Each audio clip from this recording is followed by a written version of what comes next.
का बाकायदा आगाज करेंगे। सस्ती चीनी के सम्राट से आवाम महरूम हो चुके हैं। रिटेल मार्केट में चीनी 130 से 150 रुपए किलो में फरोख्त, जबकि होलसेल मार्केट में चीनी सस्ती होने लगी है। 4 रोज में चीनी 142 रुपए से कम होकर 115 रुपए तक पहुंच चुकी है, जबकि रिटेल मार्केट में अब तक कमी नहीं हुई। मजीद तफसीलात जानते हैं सलाल वड़ाइच की इस रिपोर्ट में। गुज़िश्ता दिनों चीनी की कीमत में बेतहाशा इजाफे के बाद अब होलसेल मार्केट में चीनी की कीमतों में कमी आना शुरू हो गई है। होलसेल मार्केट में फी किलो चीनी की कीमत में 6 रुपए कमी आई, जिसके बाद चीनी की होलसेल में कीमत 115 रुपए हो गई। गुज़िश्ता 4 रोज के दौरान 27 रुपए की कमी के बाद चीनी 142 रुपए से कम होकर 115 रुपए फी किलो हो गई है। दूसरी जानिब रिटेल मार्केट में दुकानदारों की जानिब से चीनी मनमाने दामों में फरोख्त की जा रही है। 1 किलो चीनी कहीं 130 तो कहीं 150 रुपए फी किलो में फरोख्त की जा रही है। General secretary retailers and grocers association Farid Qureshi का कहना है कि गुज़िश्ता दिनों दुकानदारों की जानिब से महंगे दामों चीनी खरीदी गई, जबकि मार्केट में चीनी मुख्तलिफ रेट पर फरोख्त की जा रही है। अब होलसेल में कम हो रही है तो वो रिटेल में भी कम हो रही है। जैसे मिलरों ने रेट बढ़ाया था तो होलसेलर ने रेट बढ़ा दिया था, इसी तरह अब ये रेट जो है कम होना शुरू हो गया है। होलसेल ग्रोसर्स एसोसिएशन के सदर अब्दुल रऊफ का कहना है कि 15 नवंबर से मुल्क भर में गन्ने की क्रशिंग का काम शुरू कर दिया जाएगा, जिसके बाद तवक्को की जा रही है कि चीनी की कीमतों में मजीद कमी आएगी। चीनी में होशरू का इजाफा थम चुका है। वालों का खास किरदार है कि मीडिया ने इसको हाईलाइट किया और इसको आवाज पहुंचाई गवर्नमेंट तक कि गरीबों के लिए सस्ती फराम हो जाए चीनी। रोजाना के हिसाब से बढ़ती महंगाई से परेशान और मायूस शहरियों ने हुकूमत से मुतालबा किया है कि महंगाई को काबू करने के खोखले दावे करने के बजाय अमली इकदाम किए जाएं। कैमरामैन एहसन अमीन के हमरा सलाल वड़ाइच, सिटी 21। दूध की कीमत में इजाफा कर दिया गया है। कराची के शहरी मजीद 10 रुपए फी लीटर महंगा दूध खरीदने पर मजबूर हो चुके हैं। मिल्क रिटेलर्स ने भी दूध की कीमत में इजाफे की जिम्मेदारी कमिश्नर कराची और डेयरी फार्मर्स पर आयद कर दी है। पेट्रोल और चीनी के बाद दूध की कीमत में भी इजाफा। दूध की कीमत में 10 रुपए इजाफे के बाद 140 रुपए फी लीटर फरोख्त होने लगा। मिल्क रिटेलर वेलफेयर एसोसिएशन के तर्जुमान अब्दुल वहीद गद्दी कहते हैं, दूध की कीमत में इजाफा रिटेलर्स की मजबूरी है। कीमतों में इजाफा बाड़े वालों और होलसेलर्स की जानिब से किया गया है कि दूध के रेट बढ़ाने से रिटेलर्स का कोई ताल्लुक नहीं है। रिटेलर्स चाहे 100 रुपये दूध बिके, चाहे 50 रुपये लीटर बिके, चाहे 500 रुपये लीटर मिले, रिटेलर्स को वही उसका अखराजात और मुनाफा मिलता है जो उसका तय है। जो पीछे से रेट बढ़ते हैं वो आगे पास ऑन कर दिया जाता है। मिल्क रिटेलर्स का कहना है, कमिश्नर कराची की जानिब से पिछले 3 सालों में 12 इजलास बुलाने के बावजूद कोई हल नहीं निकाला जा सका, जिसकी वजह से आए रोज दूध महंगा हो रहा है। कैमरामैन सज्जाद अली के साथ हबीब खान, सिटी 21। दूध की कीमत में इजाफे के मामले पर डेयरी फार्मर्स की तंजीमें दो धड़ों में बंट गईं। एक ने दूध की कीमत में 10 रुपए का इजाफा तो दूसरे ने लातालुकी का ऐलान कर दिया है। दूध की नई कीमत का सुनकर शहरी भी परेशान हो गए।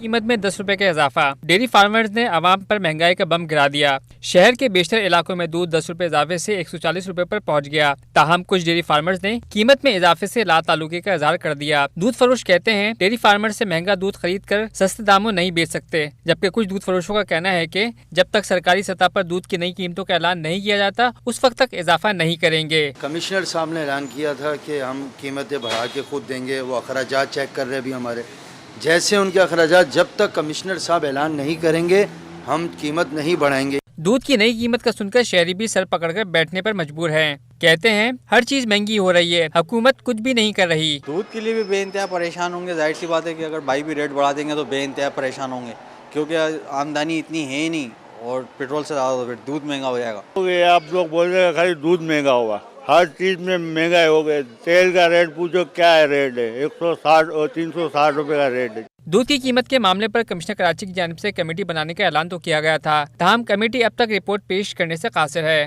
कैमरामैन इमरान खान के हमरा Basim Iftikhar, city 21। Supreme court के अहकाम पर कसीरुल मंजिला नस्ला टावर को गिराने के लिए कमिश्नर कराची की जानिब से निजी कंपनी का इंतखाब कर लिया गया। कंपनी इमारत को रवायती अंदाज में मिसमार करेगी। नस्ला टावर को कैसे गिराया जाए, कमिश्नर कराची की तश्कील करदा कमेटी ने तरीक़ाकार का इंतखाब कर लिया। इमारत को मैनुअल तरीके से मुनज़्ज़म करने के लिए ठेकेदार भी मुंतखब। टेक्निकल कमेटी ने तजावीज़ कमिश्नर कराची को भेज दी। मुंतखब company ANI expert dangers buildings Aladdin park से मुत्तसिल रायल पार्क नामी इमारत और मस्कन धमाके का शिकार होने वाली अल्लाह नूर अपार्टमेंट भी मस्मार कर चुकी है। नस्ला टावर गिराने के लिए 5 कंपनियों ने दिलचस्पी का इजहार किया था। SBCA, KMC, FWO, NED university और दीगर इदारों के नुमाइंदों पर मुश्तमिल कमिश्नर कराची की टेक्निकल कमेटी ने इंटरव्यूज के बाद मस्कूरा कंपनी का इंतखाब किया है। इमारत गिराने का काम कब शुरू होगा, इस हवाले से अभी फैसला होना बाकी है। रिजवान अहमद, सिटी 21। लियारी खड्डा मार्केट की मखदूश इमारत को मिसमार करने का अमल रोक दिया गया। उधर डिमोलिशन के बाद 6 मंजिला इमारत अतराफ के मकीनों के लिए मजीद खतरा बन गई।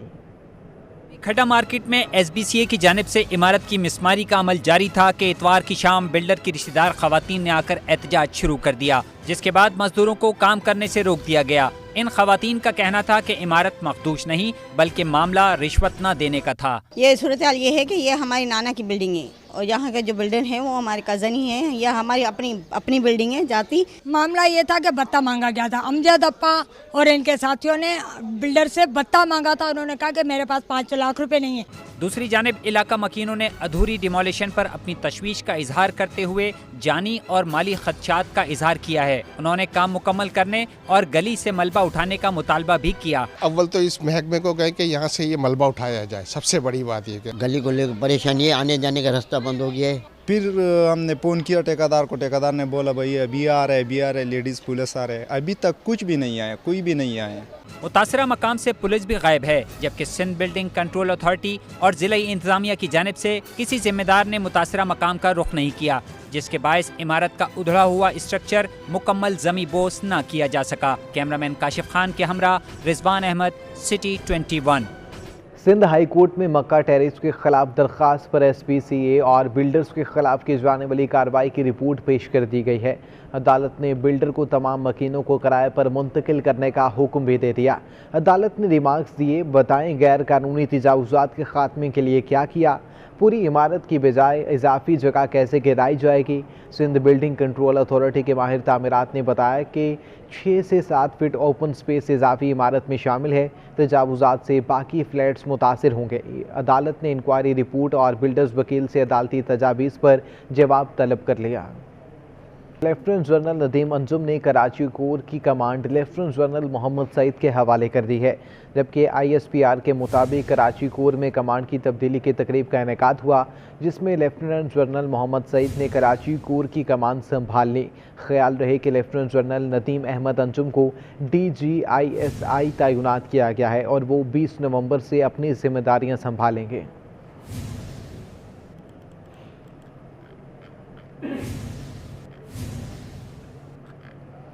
पार्लिमानी कमेटी बराए कौमी सलामती के इजलास में MQM पाकिस्तान के पार्लिमानी लीडर खालिद मकबूल सदीकी ने अपनी जमात का मामला उठाया। कहते हैं पुलिस वालों को शहीद करना दहशतगर्दी है, तालियां बजाना नहीं। अगर TLP बहाल हो सकती है तो हमारा क्या कसूर है। हुकूमत से MQM के दफातर खोलने और कारकुनों की रिहाई का मुतालबा कर दिया।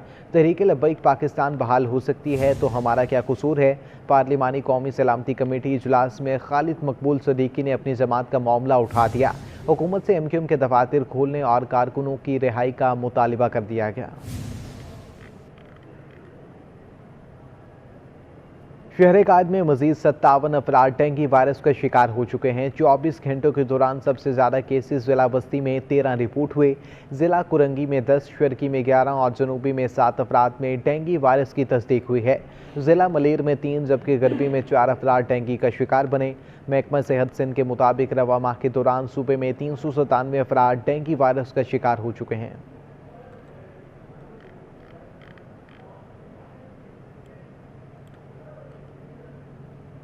वज़ीर-ए-आज़म के मुआविन ख़ुसूसी बराए सेहत डॉक्टर फैसल सुल्तान का कहना है कि पाकिस्तान में रवां बरस पोलियो का सिर्फ 1 केस रिपोर्ट हुआ है।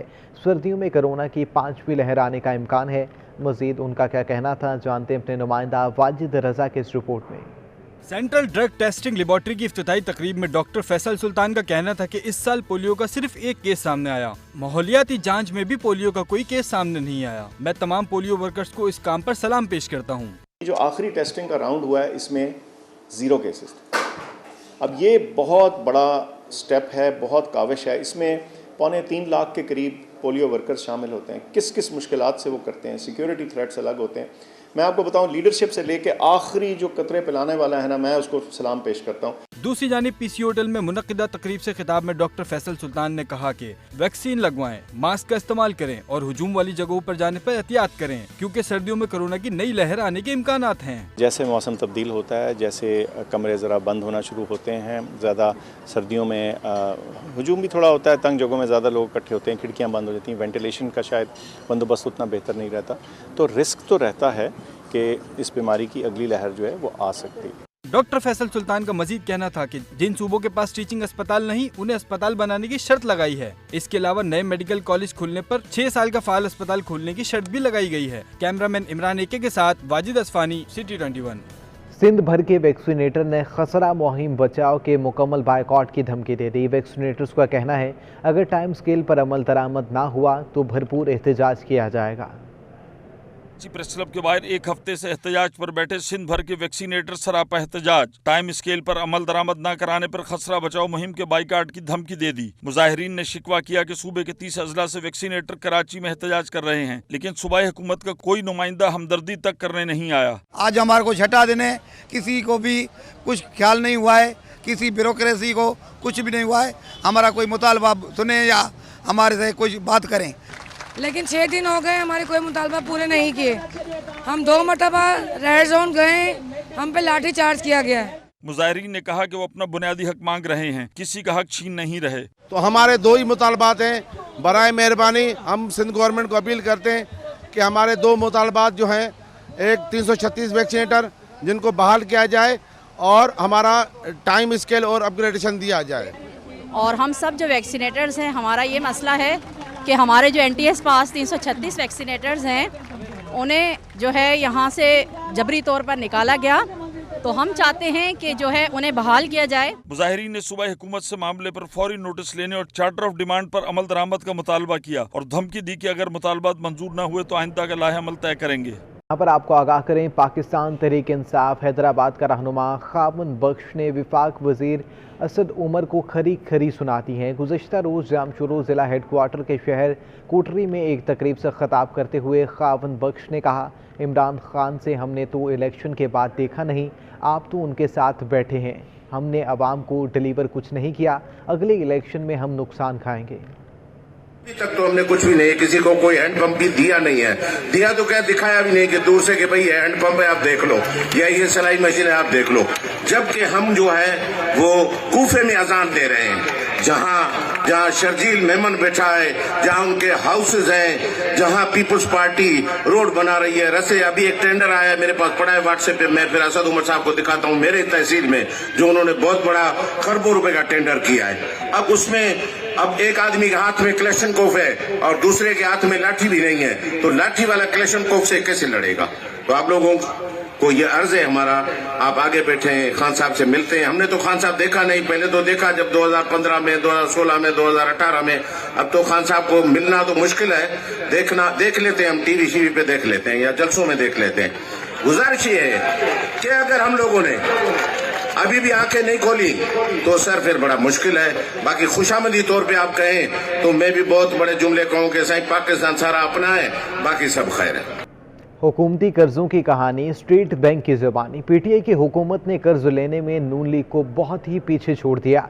विफाकी हुकूमत ने 3 साल में औसतन 13 अरब 70 करोड़ रुपए योमिया कर्ज लिया, जो नून लीग के कर्जों से योमिया औसत से 144% ज़्यादा है। पीटीआई हुकूमत ने 3 साल में जितना कर्ज लिया उतना तो नून लीग 5 साल में भी नहीं ले सकती है। वज़ीर-ए-आज़म और उनके खिलाड़ी हमेशा ये तो बताते हैं कि माजी की हुकूमतों ने अरबों रुपए के कर्ज लिए, लेकिन बैंक की जुबानी स्टेट बैंक की आदादोशुमार के मुताबिक पीटीआई हुकूमत ने 3 साल में औसतन 13 अरब 70 करोड़ रुपए यौमिया कर्ज लिया, जो नून लीग के कर्जों से यौमिया औसत से 144% ज्यादा। ये हमारी नहीं, स्टेट बैंक की रिपोर्ट है, जिसके मुताबिक अगस्त 2021 के इख्तिताम पर वफाकी हुकूमत के कर्जों का मुजमुई हजम 39,771 अरब रुपए रहा। 3 साल अगस्त 18 से अगस्त 21 तक हुकूमती कर्जों में 15,000 से 39 अरब रुपए का इजाफा रिकॉर्ड किया गया। 3 साल में वफाकी हुकूमत ने मुल्क की